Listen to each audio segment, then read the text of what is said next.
നമ്മൾ ഇന്ന് ഈ വീഡിയോയിലൂടെ പരിശോധിക്കുന്നത് സാംസങ് ഏറ്റവും പുതിയ പുറത്തിറക്കിയിരിക്കുന്ന ഒരു ബജറ്റ് ഫ്രണ്ട്ലി എന്ന് വിളിക്കാവുന്ന തരത്തിലുള്ള 5G smart phone Samsung Galaxy M33 5G. നേരത്തെ നമുക്കറിയാം സാംസങ് കുറച്ചുകൂടി പ്രൈസ് കൂടിയ ഒരു മിഡ് റേഞ്ചർ എന്ന് വിളിക്കാവുന്ന തരത്തിൽ സാംസങ് ഗാലക്സി A53 5G പുറത്തിറക്കി. എന്നാൽ ഇപ്പോൾ M33 5G എന്ന സ്മാർട്ട് ഫോണാണ് നമ്മൾ പരിചയപ്പെടുന്നത്. അതിൻ്റെ ഒരു ഫാസ്റ്റ് ആയിട്ടുള്ള അൺബോക്സിംഗ് ആണ് നിങ്ങളിപ്പോൾ കണ്ടത്. ഇതാണ് സാംസങ്ങിൻ്റെ ഗാലക്സി M33 എന്ന ഈ ഒരു 5G സ്മാർട്ട് ഫോൺ. അപ്പോൾ ഫോണിൻ്റെ ബാക്ക് സൈഡ് പ്ലാസ്റ്റിക് കൊണ്ടാണ് തയ്യാറാക്കിയിരിക്കുന്നത്. കാണാൻ നല്ലൊരു ഗ്ലോസി ലുക്കാണ് ഈ ഒരു സ്മാർട്ട് ഫോണിന് നൽകിയിരിക്കുന്നത്. അതുകൊണ്ട് തന്നെ കുറച്ച് ഫിംഗർ പ്രിൻറ്റ് ചെറുതായിട്ട് ഈ ഒരു സ്മാർട്ട് ഫോണിനകത്ത് പതിയുന്നുണ്ട്. കുറച്ച് നമ്മൾ കൈ ഒന്ന് പിടിക്കുമ്പോൾ തന്നെ അവിടെ ഇവിടെയും ചെറിയ രീതിയിൽ, ഇപ്പോൾ നിങ്ങൾക്ക് ഈ ഒരു ക്യാമറയിൽ കൂടെ തന്നെ കാണാം, ചെറുതായിട്ട് ഫിംഗർ പ്രിൻറ്റ് അവിടെ ഇവിടെയും പതിയുന്നതായിട്ട് കാണാം. ഫോണിൻ്റെ ബാക്ക് സൈഡിൽ ഇത്തരത്തിൽ 4 ക്യാമറ സെറ്റപ്പ് തന്നെ ഈ ഒരു സ്മാർട്ട് ഫോണിനകത്ത് നൽകിയിട്ടുണ്ട്. അതുപോലെ ഇവിടെ ഒരു LED ഫ്ലാഷ് ലൈറ്റും കൊടുത്തിരിക്കുന്നതായിട്ട് കാണാം. ഇവിടെ സാംസങ് എന്ന് വലുതായിട്ട് എഴുതിയിട്ടുണ്ട്. ഒരു ഗ്ലോ നമുക്ക് ഇത്തരത്തിൽ ലൈറ്റിന് നേർക്ക് ഈ ഒരു സ്മാർട്ട് ഫോൺ പിടിക്കുമ്പോൾ നമുക്ക് കാണാൻ സാധിക്കുന്നുണ്ട്. കാണാൻ അതിമനോഹരമായിട്ടുള്ള ഒരു ലുക്കിംഗ് തന്നെയാണ് ഈ ഒരു സ്മാർട്ട് ഫോണിനകത്ത് നൽകിയിരിക്കുന്നത്. സാംസങ്ങിൻ്റെ ഈ ഒരു സ്മാർട്ട് ഫോണിൻ്റെ ബോക്സ് കാണുമ്പോൾ ഒരു കാര്യം നമുക്ക് ഉറപ്പിക്കാൻ സാധിക്കും. എനിക്ക് തോന്നുന്നു ഇനി ഈ അടുത്തിടെ വരുന്ന ഒരു സാംസങ് ഫോണിൻ്റെ ബോക്സിനകത്തും ചാർജർ എന്ന് പറയുന്ന സാധനം കണി കാണാൻ പോലും കിട്ടില്ല എന്നുള്ള ഒരു കാര്യം ഏകദേശം ഉറപ്പിക്കാമെന്ന് തോന്നുന്നു.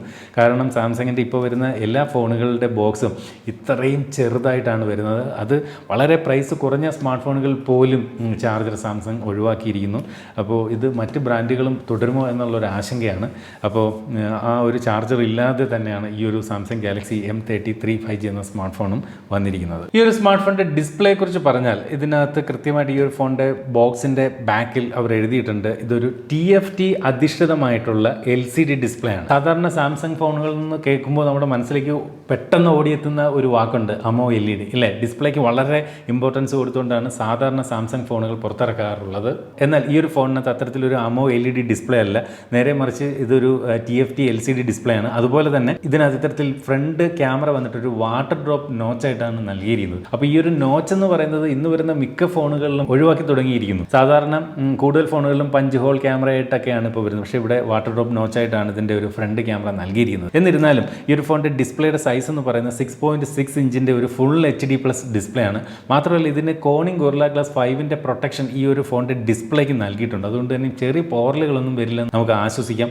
അതുപോലെ ഈ ക്യാമറയുടെ ലെൻസിന് പുറത്ത് കോണിംഗ് ഗൊറില്ല ഗ്ലാസ് 3യുടെ പ്രൊട്ടക്ഷനും നൽകിയിട്ടുണ്ട്. അതൊരു വലിയ കാര്യമാണ്. കാരണം നമ്മൾ ഈ ഒരു ഫോൺ ഇത്തരത്തിൽ ടേബിളിൻ്റെയൊക്കെ മുകളിൽ കൊണ്ട് വയ്ക്കുമ്പോൾ ഈ ക്യാമറയുടെ ലെൻസിൻ്റെ മുകൾ ഭാഗം പോറലുകൾ വീഴാനുള്ളൊരു സാധ്യത സാധാരണ ഫോണുകളുണ്ട്.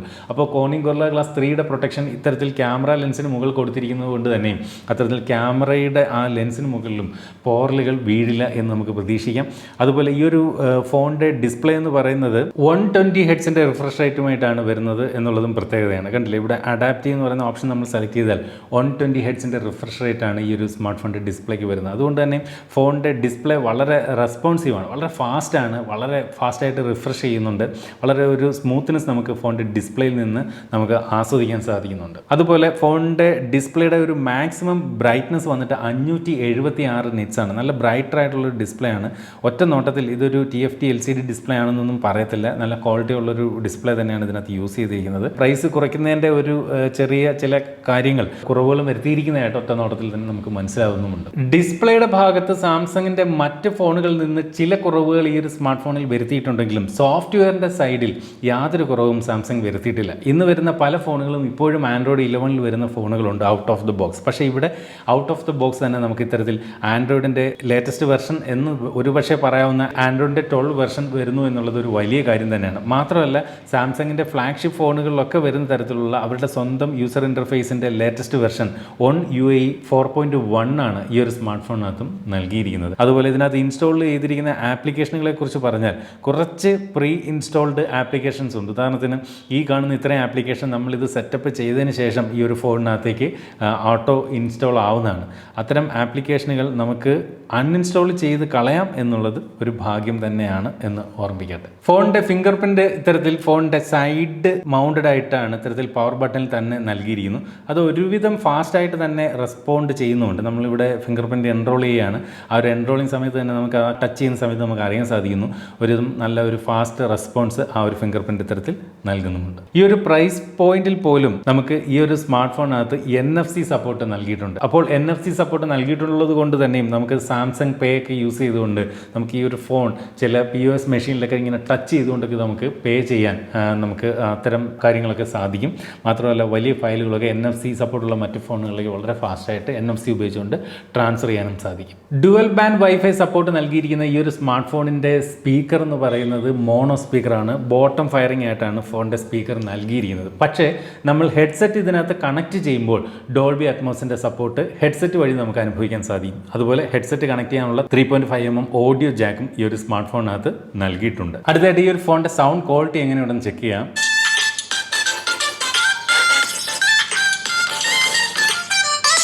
മോണോ സ്പീക്കർ ആണെങ്കിലും നല്ല ലൗഡായിട്ടുള്ള വോളിയം നമുക്ക് ലഭിക്കുന്നുണ്ട്. ആ ഒരു ഒറ്റ സ്പീക്കറിൽ നിന്നും നല്ല ക്വാളിറ്റി ഉള്ളൊരു സൗണ്ട് തന്നെയാണ്. മറ്റ് പ്രശ്നങ്ങളൊന്നുമില്ല, കരകരപ്പ് അങ്ങനെയുള്ള പ്രശ്നങ്ങളോ സ്പീക്കറിൽ നിന്നുള്ള ഡിസ്റ്റോർഷൻ അങ്ങനെയുള്ള വിഷയങ്ങളൊന്നുമില്ല. ക്വാളിറ്റിയുള്ള സൗണ്ട് തന്നെയാണ്. അടുത്തായിട്ട് വീഡിയോ ക്വാളിറ്റി. ഈ ഒരു ഫോണിൻ്റെ വീഡിയോ ക്വാളിറ്റിയെക്കുറിച്ച് പറഞ്ഞാൽ നിങ്ങൾക്ക് ഇപ്പോൾ ഈ ഒരു വീഡിയോയിലൂടെ നിങ്ങൾക്ക് അത് കാണാൻ പറ്റും. നല്ല ക്വാളിറ്റി ഉള്ളൊരു ഡിസ്പ്ലേ തന്നെയാണ്, മറ്റ് പ്രശ്നങ്ങളൊന്നുമില്ല. ഒരു AMOLED ഡിസ്പ്ലേയുടെ ക്വാളിറ്റി ഒന്നും നമുക്ക് ഇതിനകത്ത് പ്രതീക്ഷിക്കാനില്ലെങ്കിലും സ്ട്രേറ്റ് നമ്മൾ നോക്കിക്കഴിഞ്ഞാൽ നല്ല ക്വാളിറ്റി നമുക്ക് ഡിസ്പ്ലേയിൽ നിന്ന് ആസ്വദിക്കാൻ സാധിക്കുന്നുണ്ട്. വ്യൂയിങ് ആംഗിളിൽ നിന്നും അത്ര വലിയൊരു പ്രശ്നം ഒന്നും പറയാനില്ലെങ്കിലും ഇതിനകത്ത് ഈ പറഞ്ഞ ഒരു വാട്ടർ ഡ്രോപ്പ് നോച്ച് അതെനിക്ക് അങ്ങോട്ട് അത്രയ്ക്കും അങ്ങോട്ട് ഡൈജസ്റ്റ് ചെയ്യുന്നില്ല എന്ന് ഓർമ്മിക്കട്ടെ. എന്നിരുന്നാലും ഡിസ്പ്ലേ സാംസങ്ങിൻ്റെ ഫോണുകളിൽ പൊതുവെ ഡിസ്പ്ലേ അതിമനോഹരമാണ്. ഇവിടെ ഈ പറഞ്ഞ AMOLED ഡിസ്പ്ലേ അല്ലെങ്കിലും ഇതിൻ്റെ ഡിസ്പ്ലേക്ക് ഭയങ്കര കുറവുകളൊന്നും പറയാൻ പറ്റുന്നില്ല. പ്രൈസ് കട്ടിൻ്റെ ഭാഗമായിട്ടാകണം ഇതിനകത്ത് AMOLED ഡിസ്പ്ലേ ഒഴിവാക്കിയെന്ന് തോന്നുന്നു. അതൊഴിച്ച് നിർത്തി കഴിഞ്ഞാൽ വലിയ പ്രശ്നങ്ങളൊന്നും ഡിസ്പ്ലേയിൽ പറയാനില്ല. അതുപോലെ നമ്മൾ യൂട്യൂബിലൊക്കെ വീഡിയോ പ്ലേ ചെയ്യുമ്പോൾ ഞാനിതിപ്പോൾ ഒരു 4K വീഡിയോ ആണ് പ്ലേ ചെയ്യുന്നത്. ഇതിൻ്റെ ഒരു മാക്സിമം ക്വാളിറ്റി നമുക്ക് കിട്ടുന്നത് ഫുൾ HD വരെ ആയിരിക്കും യൂട്യൂബിലൊക്കെ നമുക്കിതിൻ്റെ ഒരു ക്വാളിറ്റി കിട്ടുക. അല്ലാതെ 4Kയിലേക്ക് ആ ഒരു അപ്സ്കെയിലിംഗ് ഇതിനകത്ത് കിട്ടില്ല. മാത്രമല്ല HDR കണ്ടൻറ്റുകളുടെ ഒരു സപ്പോർട്ട് നമുക്ക് ഇതിനകത്ത് ലഭിക്കുന്നുമില്ല. ഇതൊരു HDR കണ്ടൻറ്റാണ് ആക്ച്വലി ഞാൻ പ്ലേ ചെയ്തത്. പക്ഷേ നമുക്കത് ഇവിടെ HDR നമുക്കത് കാണാനും സാധിക്കുന്നില്ല എന്ന് ഓർമ്മപ്പെടുത്തട്ടെ. അതുപോലെ ഈ ഒരു ഫോണിൻ്റെ താഴത്തെ ഒരു പ്രൊഫൈൽ നോക്കിക്കഴിഞ്ഞാൽ ഇവിടെ 3.5mm ഓഡിയോ ജാക്ക്, അതുപോലെ USB Type-C ചാർജിങ് പോർട്ട്, ഒരു മൈക്രോഫോൺ, അതുപോലെ ഇവിടെ സ്പീക്കർ ഗ്രില്ല് തുടങ്ങിയവ നമുക്ക് കാണാം. ഫോണിൻ്റെ വലതുവശത്തായിട്ടാണ് ഇത്തരത്തിൽ പവർ ബട്ടണും വോളിയം റോക്കേഴ്സും കൊടുത്തിരിക്കുന്നത്. ഫോണിൻ്റെ മുകളിൽ സെക്കൻഡറി നോയ്സ് ക്യാൻസലേഷൻ മൈക്ക് കൊടുത്തിട്ടുണ്ട്. ഫോണിൻ്റെ ഇടത് സൈഡിലായിട്ടാണ് സിം ട്രേ ഇത്തരത്തിൽ നൽകിയിരിക്കുന്നത്. ഞാൻ ഈ ഒരു സ്മാർട്ട് ഫോണിനകത്ത് ഒരു ട്രിപ്പിൾ കാർഡ് സ്ലോട്ടാണ് പ്രതീക്ഷിക്കുന്നത്. ഇതിൻ്റെ സിം ട്രേ ഏത് ടൈപ്പാണ് നമുക്ക് നോക്കാം. ട്രിപ്പിൾ കാർഡ് സ്ലോട്ട് തന്നെയാണ് ഈ ഒരു സ്മാർട്ട് ഫോണിനകത്ത് നൽകിയിരിക്കുന്നത്. അതുകൊണ്ട് തന്നെ ഒരേ സമയം 2 നാനോ സിം കാർഡുകളും ഒരു മെമ്മറി കാർഡും ഈ ഒരു ഫോണിനകത്തിട്ട് ഉപയോഗിക്കാം. ഈ ഒരു ഫോണിൻ്റെ പെർഫോമൻസ് സൈഡിലേക്ക് വന്നു കഴിഞ്ഞാൽ എക്സിനോസിൻ്റെ 1280 എന്ന പ്രോസസ്സറാണ് ഈ ഒരു സ്മാർട്ട് ഫോണിനകത്ത് നൽകിയിരിക്കുന്നത്. ഇതൊരു 5G പ്രോസസ്സറാണ്. മാത്രമല്ല 12 വ്യത്യസ്തങ്ങളായിട്ടുള്ള 5G ബാൻഡുകൾ ഈ ഒരു സ്മാർട്ട് ഫോണിനകത്ത് സപ്പോർട്ട് ചെയ്യുകയും ചെയ്യും. അപ്പോൾ അതൊരു ഡീസൻ്റ് എന്നല്ല, അതിൽ എബോവ് എന്തെങ്കിലും പറയാനുണ്ടെങ്കിൽ അതാണെന്ന് പറയേണ്ടി വരും. ഇത്രയും 5G ബാൻഡ് സപ്പോർട്ട് നൽകുന്നു ഈ ഒരു പ്രൈസ് റേഞ്ചിൽ എന്നുള്ളതൊരു വലിയ കാര്യമാണ്. അതുപോലെ 2 റാം വേരിയൻറ്റുകളാണ് ഈ ഒരു സ്മാർട്ട് ഫോൺ ഉള്ളത്. 6GB റാമും 8GB റാമും. റോം വേരിയൻറ്റ് 128GB മാത്രമാണ്. അപ്പോൾ 6GB 128ഉം 8GB 128 എന്നീ 2 വേരിയൻറ്റുകളാണ് ഈ ഒരു സ്മാർട്ട് ഫോണിനകത്തുള്ളത്. അപ്പോൾ ഈ ഒരു എക്സിനോസ് 1280 എന്ന് പറയുന്ന ഒരു പ്രോസർ ഒരു ഡീസൻറ്റ് പ്രോസർ തന്നെയാണ്. 5G പ്രോസർ ഒരുവിധം ഡീസൻ്റ് ആയിട്ടുള്ള ഒരു ഗെയിമിംഗ് എക്സ്പീരിയൻസ് ഒക്കെ ഈ ഒരു സ്മാർട്ട് ഫോൺ അതുകൊണ്ട് തന്നെയും സമ്മാനിക്കും. അടുത്തായിട്ട് ഇതിൻ്റെ ഒരു ക്യാമറ ഡിപ്പാർട്ട്മെന്റിലേക്ക് വന്നു കഴിഞ്ഞാൽ ഫോണിൻ്റെ ബാക്ക് സൈഡിൽ മൊത്തത്തിൽ ഇത്തരത്തിൽ 4 ക്യാമറകൾ നമുക്ക് കാണാം. 50 മെഗാപിക്സലിൻ്റെ ഒരു പ്രൈമറി സെൻസറും 5 മെഗാപിക്സലിൻ്റെ ഒരു അൾട്രാ വൈഡ് ആംഗിൾ ക്യാമറ സെൻസറും 2 മെഗാപിക്സലിൻ്റെ മാക്രോയും 2 മെഗാപിക്സലിൻ്റെ ഡെപ്ത് സെൻസറും കാണാം. അപ്പോൾ ഈ ഒരു 2 മെഗാപിക്സലിൻ്റെ മാക്രോയും 2 മെഗാപിക്സലിൻ്റെ ഡെപ്ത് സെൻസറും പേരിന് വേണ്ടി എന്ന് ഒരു പക്ഷേ പറയേണ്ടി വരും. വലിയ സംഭവങ്ങളൊന്നും ഈ ഒരു സ്മാർട്ട് ഫോണിൽ അത് കാണിക്കില്ല. എന്നിരുന്നാലും 50 മെഗാപിക്സലിൻ്റെ പ്രൈമറി സെൻസറും 5 മെഗാപിക്സലിൻ്റെ അൾട്രാ വൈഡ് ആംഗിളും ഒരു ഡീസൻ്റ് ആയിട്ടുള്ള ജോലി ഈ ഒരു സ്മാർട്ട് ഫോൺ അത് ചെയ്യുന്നുണ്ട്. മികച്ച സെൽഫി ചിത്രങ്ങളൊക്കെ എടുക്കാൻ നേരത്തെ ഞാൻ പറഞ്ഞതുപോലെ വാട്ടർ ഡ്രോപ്പ് നോച്ചിൽ ഈ ഒരു ഫോണിനകത്ത് 8 മെഗാപിക്സലിൻ്റെ ഒരു സെൻസറാണ് ഈ ഒരു ഫോണിനകത്ത് നൽകിയിരിക്കുന്നത്. ഇനി ഇതിൻ്റെ ഒരു വീഡിയോ ക്വാളിറ്റിയുടെ കാര്യത്തെക്കുറിച്ച് പറഞ്ഞാൽ നമുക്ക് maximum resolution 4K 30 frames per second വരെയുള്ള വീഡിയോകൾ ഈ ഒരു ഫോണിനകത്ത് ഷൂട്ട് ചെയ്യാൻ സാധിക്കും. അതുപോലെ ഫ്രണ്ട് ക്യാമറയിലേക്ക് വരുമ്പോൾ നമുക്ക് മാക്സിമം ഇതിനകത്ത് full HD 30 frames per second വരെയുള്ള വീഡിയോകളും ഷൂട്ട് ചെയ്യാം. അപ്പോൾ അതൊരു ഡീസൻ്റ് ആണ്. ഈ ഒരു ഫോണിൻ്റെ പ്രൈസ് റേഞ്ചിൽ അതൊരു ഡീസൻ്റ് ആണെന്ന് പറയേണ്ടി വരും. കാരണം അടുത്തിടെ വന്ന ചില ഫോണുകൾ പോലും ഇതിൽ നിന്നും വിലയുള്ള ഫോണുകൾ പോലും ഫുൾ HD 30യിൽ ലിമിറ്റഡ് ആയിരുന്നു ഫ്രണ്ട് ക്യാമറയും ബാക്ക് ക്യാമറ. അപ്പോൾ ഇതിൻ്റെ ബാക്ക് ക്യാമറയിൽ 4K 30 കൊടുത്തിരിക്കുന്നു എന്നുള്ളതൊരു വലിയ കാര്യം തന്നെയാണ്. അടുത്തായിട്ട് ഈ ഒരു ഫോണിൻ്റെ ബാറ്ററി സൈഡിലേക്ക് വന്നാൽ 6000 mAh എന്ന ഹ്യൂജ് ബാറ്ററിയാണ് ഈ ഒരു സ്മാർട്ട് ഫോണിനകത്ത് നൽകിയിരിക്കുന്നത്. അത് ചാർജ് ചെയ്യാനായിട്ട് 25 വാട്ടിൻ്റെ ഫാസ്റ്റ് ചാർജിങ് സപ്പോർട്ട് നൽകിയിട്ടുണ്ട്. അതൊക്കെ ഡീസൻ്റ് ആണ്. പക്ഷേ ഫോണിൻ്റെ ബോക്സിനോടൊപ്പം ചാർജർ ഇല്ല. അപ്പോൾ നമ്മൾ ഏതെങ്കിലും ഒരു ചാർജർ നമ്മുടെ കയ്യിലുണ്ടെങ്കിൽ അത് ഉപയോഗിക്കാം. പക്ഷേ അതിനകത്തും ഒരു പ്രശ്നം വരുന്നത്, ഇതിനകത്ത് type C to C charging കേബിളാണ് ഇതിനകത്ത് നൽകിയിരിക്കുന്നത്. നേരത്തെ നിങ്ങൾ ആ ഒരു അൺബോക്സിങ് സമയത്ത് ശ്രദ്ധിച്ച് കാണും. അപ്പോൾ നമ്മളുടെ കയ്യിലൊക്കെ ഇരിക്കുന്ന ചാർജർ പഴയതാണെങ്കിൽ ഈ സി ടു സി ആകുമ്പോൾ അത് കണക്ട് ചെയ്യാൻ പാടാണ്. സി ടൈപ്പ് കേബിൾ കണക്ട് ചെയ്യാൻ പറ്റുന്ന ചാർജർ തന്നെ വേണം, എങ്കിലേ ഈ ഒരു കേബിൾ യൂസ് ചെയ്യാൻ പറ്റും. അല്ലെങ്കിൽ നമ്മുടെ കയ്യിൽ ഇരിക്കുന്ന ഏതെങ്കിലും ഒരു ചാർജർ വിത്ത് അതിനകത്തുള്ള ടൈപ്പ് സി കേബിളും നമുക്ക് യൂസ് ചെയ്ത് വേണമെങ്കിലും ഈ ഒരു സ്മാർട്ട് ഫോൺ ചാർജ് ചെയ്യാം. 2 വ്യത്യസ്ത നിറങ്ങളാണ് ഈ ഒരു സ്മാർട്ട് ഫോൺ വരുന്നത്. ഓഷൻ ബ്ലൂ അതുപോലെ മിസ്റ്റിക് ഗ്രീൻ എന്നീ 2 നിറങ്ങളാണ് ഈ ഒരു സ്മാർട്ട് ഫോൺ ലഭിക്കുന്നത്. അതിനകത്ത് മിസ്റ്റിക് ഗ്രീൻ എന്ന് പറയുന്ന കളർ വേരിയൻ്റ് ആണ് നമ്മൾ ഇന്ന് ഈ ഒരു വീഡിയോയിലൂടെ നിങ്ങളെ പരിചയപ്പെടുത്തുന്നത്. അടുത്തതായിട്ട് ഏവരും കാത്തിരിക്കുന്നത് ഈ M33 എന്ന ഈ ഒരു സ്മാർട്ട് ഫോണിൻ്റെ പ്രൈസിംഗ് ആയിരിക്കും. പക്ഷേ ഇത് വീഡിയോ ഷൂട്ട് ചെയ്യുന്ന സമയത്ത് എനിക്ക് ആക്ച്വലി ഈ ഒരു ഫോണിൻ്റെ പ്രൈസിംഗ് അറിവായിട്ടില്ല. ഈ വീഡിയോ നിങ്ങൾ കാണുന്ന സമയത്ത് പക്ഷേ പ്രൈസ് പുറത്ത് വരികയും ചെയ്യും. ഞാൻ ഇതിൻ്റെ മുൻഗാമിയായിട്ടുള്ള M32 5G സ്മാർട്ട് ഫോണിൻ്റെ പ്രൈസ് ഞാനൊന്ന് ചെക്ക് ചെയ്തു. 6GB 128ൻ്റെ വില ഏകദേശം 20-21,000 പ്രൈസ് റേഞ്ചിലാണ് നിൽക്കുന്നത്. എനിക്ക് തോന്നുന്നു ആ ഒരു പ്രൈസ് റേഞ്ചൊക്കെ ആയിരിക്കും ഒരുപക്ഷെ ഈ ഒരു സ്മാർട്ട് ഫോണിന് വരുന്നത്. ഒരുപക്ഷെ അതിൽ നിന്ന് താഴുകയോ അല്ലെങ്കിൽ കൂടിയോ ചെയ്യാം. എന്ത് തന്നെയായാലും ഞാൻ ഈ ഒരു വീഡിയോയുടെ താഴെ ഫസ്റ്റ് കമൻറ്റായിട്ട് ഞാനത് അപ്ഡേറ്റ് ചെയ്യാൻ ശ്രമിക്കാം ഈ ഒരു ഫോണിൻ്റെ പ്രൈസിങ്. അല്ലെങ്കിൽ നിങ്ങൾ ജസ്റ്റ് ഗൂഗിൾ ചെയ്ത് നോക്കിയാൽ മതി, Samsung Galaxy M33 price in India, that's all. അപ്പോൾ നിങ്ങൾക്ക് ഈ ഒരു സ്മാർട്ട് ഫോണിനെ കുറിച്ച് എന്താണ് തോന്നിയത്? നിങ്ങളാണ് യഥാർത്ഥ റിവ്യൂവർ ഒരു സ്മാർട്ട് ഫോണിനെ കുറിച്ച്. ഞാനിതിൻ്റെ ഡീറ്റെയിൽസ് നിങ്ങളുമായി ഷെയർ ചെയ്തു എന്ന് മാത്രം. ഈ ഫോൺ നിങ്ങൾക്ക് ഇഷ്ടപ്പെട്ടോ?